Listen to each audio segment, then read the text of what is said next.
Hi, a very good day to one and all. We are now actually going through this unit 3 of the subject advertising and brand management. The first two units deal with advertising management, and the last two units deal with the brand management. So, unit 3 we have is competition and brand. So, what exactly is that?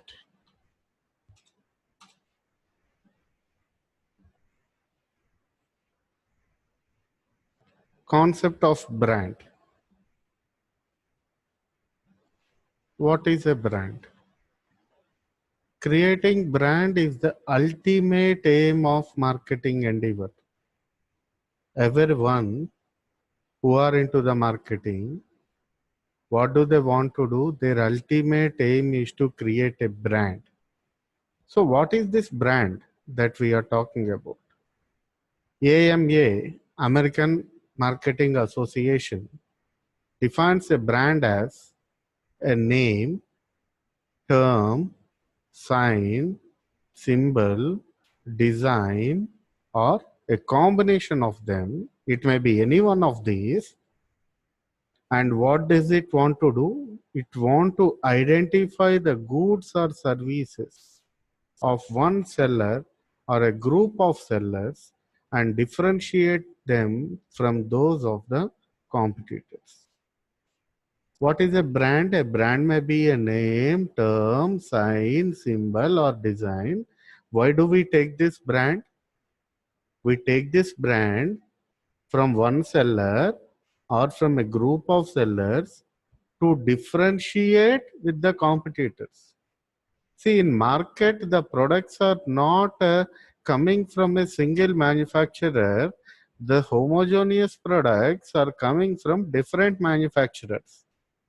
So everyone want to differentiate their product from the other products, and that is why they take the help of this branding.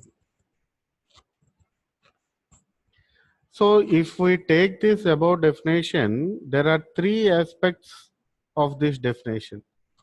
Firstly, it focuses on what the brand is. What the brand is? A brand is a name, term, sign, symbol, or design. Secondly, it emphasizes on what the brand does. What does it do? It differentiates your products from that of the competitors. A brand may be a combination of any of these above things. And remember this important point, brands do not have fixed lifetime. Any brand, if you see, it will not have a fixed lifetime. The lifetime of the brands vary. A brand name is used by the marketers because of the roles it can perform. What are the roles that it can perform? It identifies the product or service. You can identify your product or service using a brand. Honda is not only the name of a company, but it is also a brand. If Activa, the minute you talk Activa, what is that brand that comes to your mind? Honda. So it identifies and it helps consumers to specify, reject, or recommend brands. I go to a showroom and I ask, I need the vehicles manufactured by Honda. I am specifying there. I reject. If Honda is not there, I reject it. Or recommend. I recommend to my friends, please use the vehicles coming only from Honda.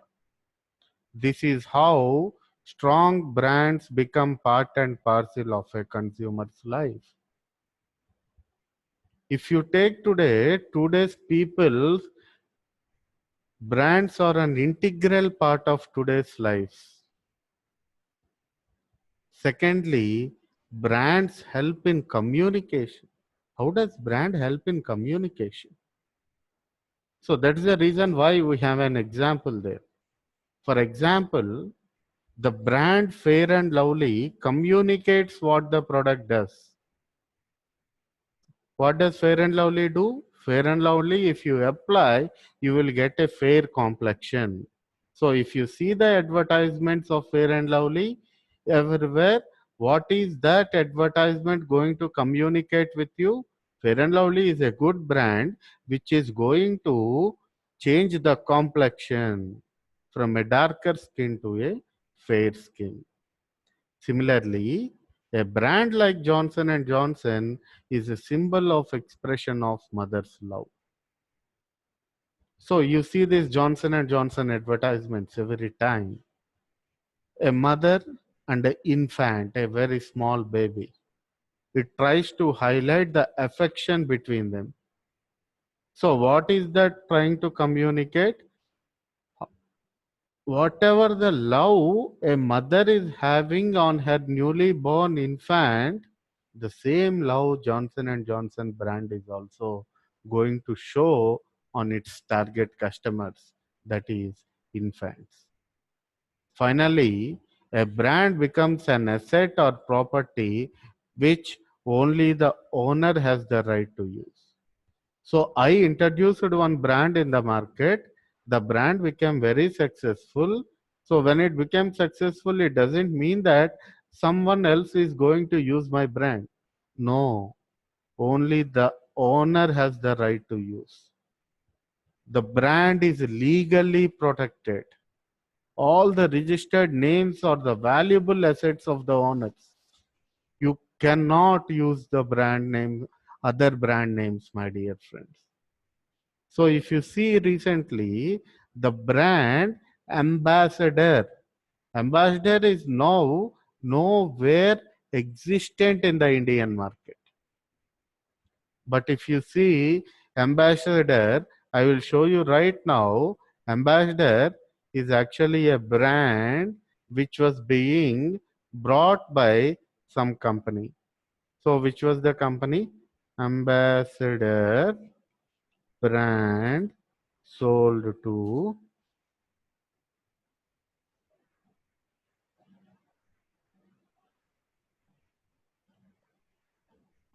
India's iconic ambassador car brand is sold to Peugeot. It was sold to Peugeot for $12 million. See, this is what I am saying. Ambassador is being sold to Peugeot for $12 million. See, it is the valuable asset of Hindustan Motors. Hindustan Motors manufactures Ambassador. Now Ambassador is nowhere existent, but still Ambassador has got a brand value. And what is the value of the brand? $12 million with which it is being sold to Peugeot. Similarly, Coca-Cola brand is perhaps the most valued asset of the Coca-Cola Corporation. If you want to use a brand like Coca-Cola, you cannot use it because it is an asset of the Coca-Cola Corporation and you should take their permission. Even then they will not allow it. So what is a brand? So this is the definition which we have seen before. A brand, in short, is an identifier of the seller or the maker. A brand name consists of words, letters, or numbers that can be vocalized. A brand mark is the visual representation of the brand, like a symbol, design, distinctive coloring, or lettering. So brand may consist also some numbers. 123.com. That is a brand. It is a symbol. Bench company will have a symbol. Coloring. Even in the logos, they use some colorings. Right now we have on the screen, this is the Vishnu logo. Vishnu is a brand. We have, sorry, we have different colorings. So these colorings also cannot be copied. Mercedes-Benz is a brand name and the star with it is a brand mark. Essentially, a brand is a promise of the seller to deliver a specific set of benefits or attributes or services to the buyer.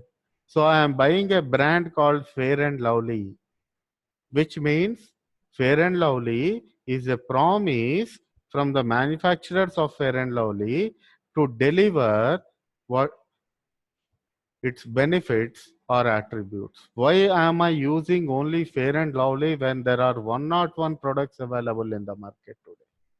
Because it is a brand, it is a promise which I can rely upon. Each brand represents a level of quality. So you buy Fair and Lovely, or you buy Himalaya cream, or you buy cream from Dabur, or you buy cream from Himami, or you buy cream from Patanjali. So it is everything is a level of quality, irrespective of the brand irrespective of the fact from whom the brand is purchased. This level of quality can be expected of the brand. If I buy Fair and Lovely in a high funda Reliance store, or if I buy Fair and Lovely in a roadside petty kirana shop, both ways brand is a promise only. Wherever I buy it, irrespective of the place I buy it, it is a promise that is being made. A brand is much more complex. A brand is not what we have studied until now. Other than these attributes and benefits, it also reflects some values. A brand is a value. Tata is a brand. Tata as a brand has some values: honesty, integrity, ethics. All these are the brand of Tata. So tomorrow when you buy a Tata branded product from the market, so the company or the manufacturer is going to communicate with you indirectly these values, which means you are going to get a product of honesty, a product of integrity, a product of ethics from the market when you buy Tata. So how did actually this brand start? Brands start off as products made of certain ingredients. Over a period of time, brands have built through marketing activities and communications. They keep on acquiring attributes, core values, and extended value. First, how did brand start? Brand has started out as a product made of certain ingredients. You mix certain items, you get a new taste, or you get a new product. So that is a brand. That is how brand started. Over a period of time, what happened? They started marketing those brands. They started communicating with the customers through these brands. Later on, they keep on acquiring certain attributes, certain values, certain core values, which the brand main intention to buy is a core value, and whatever you get along with that is an extended value. Brand evolution has interesting history. In ancient Roman and Greek society, shopkeepers hung pictures above their shops of the products they sold. There is a high degree of illiteracy in those days. The pictorial representation did help the buyers. So, in the ancient Roman and Greek society, what do they do? If I am actually selling some pots, I used to hang, I used to draw a picture of pot and hang it outside my shop, so people going on the road can see the picture and then identify, okay, this is the place where I can buy some pots. The reason why these pictures are drawn and hang upon there is there is a high amount of illiteracy during these days. The education is not so high. So, in order to identify these pictorial representations are of the best use. Each retailer then started developing symbols to represent his specialty. So I am selling pots. My colleague on the other shop, he is also selling pots. So he has also displayed a picture of pot outside his shop. I have also displayed a picture of pot outside my shop. When the customer is going on the road and when he want to buy a pot, which shop does he need to go? So what do? I created some picture, some symbol through which quality can be represented. So maybe I draw a star mark. My colleague, on the other hand, draw a triangle mark. So over a period of time, the star marks and these triangle marks are the marks of the similar sort of nature. They have started becoming logos. Logos are shorthand device. They indicate the capability of the brand, which is even being followed now. That is in ancient Roman and Greek. In medieval times, craftsmen put their marks on products to indicate the skills which went into making them. So, what I make is I make some steel utensils. So, people come to me to buy those steel utensils, and what do I do? On some area of the steel utensil, I will plan a mark. Branding based on the reputations of craftsmen has existed over the centuries. For example,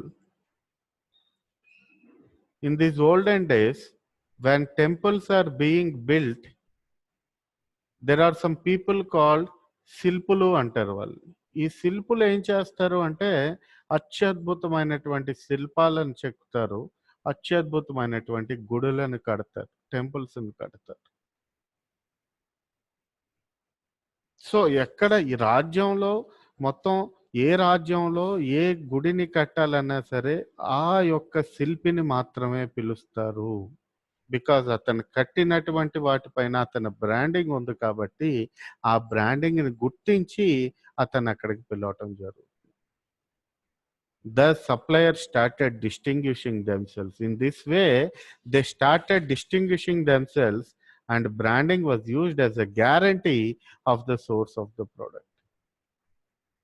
If I buy a pot from the star mark, which means that okay, this came from that particular shop, and in that shop there is one person who has very excellent skills in making this pot, a quality pots. So as I bought this pot with a star mark, I also expect the similar type of quality. So like I said, there are some characteristics of a brand. Brand can be considered in terms of 4 levels. First level is generic. It is the commodity level which satisfies the basic needs. It is so easy to imitate a generic product. So generic is general product where the main focus is on satisfying the basic needs,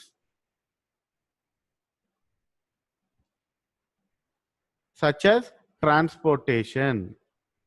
It is so easy to copy those generic products. Next type of product is expected. A generic is modified to satisfy some minimum buying conditions, such as functional performance, pricing, availability. You add certain value to the generic product in terms of performance or in terms of pricing or in terms of availability, then it is called expected. So generic is the core product. Generic plus some functional performances or pricing or availability becomes expected product. Then comes augmented. Brand is refined further by adding non-functional values along with the functional ones. We may direct advertising to the social prestige the possessor of the brand is likely to enjoy. Functional values are the functional benefits which you get by using the product, expected product. In augmented product, what are you doing? You are going to add the non-functional benefits, such as you give high amount of advertising. So wherever you see the advertisement of the product which you are using, you feel it as a social prestige. So that becomes augmented product. Potential is, as brands evolve, we become more critical. Creativity plays an important role to grow up the brand to its full potential. If no creative effort is taken, there is danger of the brand relapsing to its augmented or expected level. So potential brand is a Bahubali. You cannot do it anything. It is the superior brand in the market. You add some creativity to the augmented brand and you make that brand a foolproof, a superior one, a technologically superior one, then you call it as potential brand. If you don't try to make augmented brand into a potential brand, that is, if you don't try to act smart by adding creativity, then the brand may go back to the starting point, that is generic or expected. Majority of the brands today stand only at generic or expected. One brand which crosses all these things is Apple. Apple is a generic brand. What is Apple as a generic brand? Apple phone only to speak with others. Expected, it is having functional performance, superior functional performance, which no other phone promises you. Its pricing, it is of very high premium pricing. Its availability, it's not available everywhere. It is only available at selected locations. Augmented product is you add certain non-functional values also. That is the advertisement or the brand reputation that you get for the product. Whenever you see Apple mobile in your hand, you will feel very proud of yourself because you are using the most valuable brand on the earth. That is augmented. But even then, every time Apple is going to come up with new products using their creativity, using their technology to make sure that it stands in the same place. If, for example, imagine Apple is not coming up with any new products for the last 5 to 10 years. Then do you remember Apple? Do you feel proud to use Apple? No, which means Apple is going, brand is going step by step back, and finally the brand may even elapse. The brand may even vanish. So, what is brand positioning? Position. Position your brand.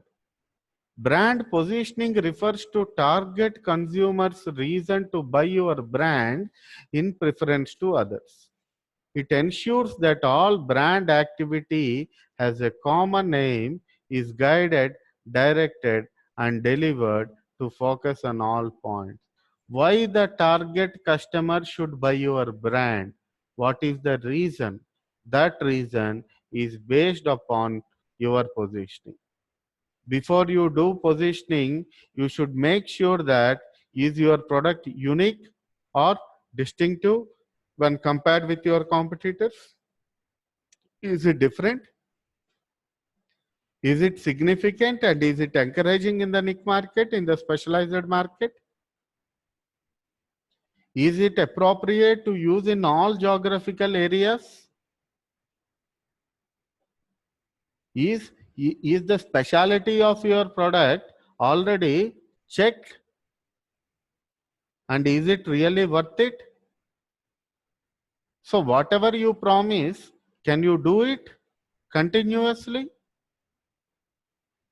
So is it helpful for your organization to reach your financial goals, which is nothing but to reach profitability? Can it support or can it boost up your organization? So brand positioning can be defined as an activity of creating a brand in such a manner that occupies a distinctive place and value in the target customer's mind. So in your mind, you are storing that brand with some value. Every time I tell this example, Nirma Surf Excel. Nirma is a washing powder and even Surf Excel is a washing powder. But when you are buying it, how many of you are buying Nirma today for washing your clothes? No. You are buying Surf Excel or Ariel or whatever it is. Why? Because Nirma is positioned in your brand in such a way that it is a cheap product. So brand positioning involves identifying and determining points of similarity and differences to ascertain the right brand identity and to create a brand image. So if you want to create an identity for your brand, if you want to create an image for your brand, you should position your brand correctly. When you position your brand correctly, you should try to identify the points of similarity and the points of difference. A strong brand positioning directs marketing strategy by explaining the brand details. Positioning is the base for developing and increasing the required knowledge. It is single feature that sets your service apart from your competitors. What is that which is going to differentiate from your competitors? It is the positioning.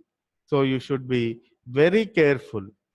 If you are not careful in doing positioning, there will be some errors like under positioning, in which customer will have a blurred and unclear idea of the brand. Means customer will not have a clear idea. It's such that I know, but I don't know very clearly. Our positioning is customers have too limited awareness of the brand. Brand is aware to me, but only to a limited extent. Confused positioning, customers will have a confused opinion, and double positioning, customers do not accept the claims of a brand. So under positioning is I have something, but it is not clear. Over positioning is I have awareness is very limited.